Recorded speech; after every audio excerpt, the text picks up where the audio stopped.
আসসালামু আলাইকুম রহমতুল্লাহি ওবারাকাতু। আমি জামাল, মালদ্বীপ জামাল। আমার ইউটিউব চ্যানেল থেকে, আমার পক্ষের থেকে আপনাদের মাঝে একটি কথা বলবো।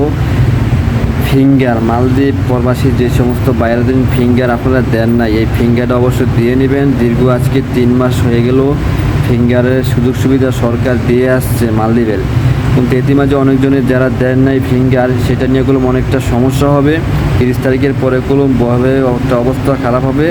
এই ফিঙ্গারটা অবশ্যই আপনারা দিয়ে নেবেন। সর্বোচ্চ 30 তারিখ পর্যন্ত মেয়াদ আছে। এই অবশ্যই অতি দ্রুতভাবে ফিঙ্গারটা দিয়ে নেবেন অবশ্যই। আমি আমার আজকে এক আত্মীয়র আজকে একটা ফিঙ্গার দিয়ে আসলাম। উনি অনেক দূরে ছিল, আইল্যান্ডে আসতে পারে নাই, যার কারণে আজকে আমি নিয়ে তাকে ফিঙ্গার দিয়ে আসলাম। অবশ্যই আপনারা বিশেষ করে ফিঙ্গারটা দিয়ে দিবেন। ফিঙ্গারটা দেওয়া হলে কি একটা সুযোগ দিবে, আপনার কাগজপত্র ভিসা ঠিক করার মতন একটা সুযোগ দিবে। আর যারা ফিঙ্গার না দিবে তাদেরকে অবশ্য রিপোর্ট করে দেশে পাঠাতে দেওয়ানো হবে। আশা করি ব্যাপারটা বুঝেন, বেশি করে শেয়ার করে দেন।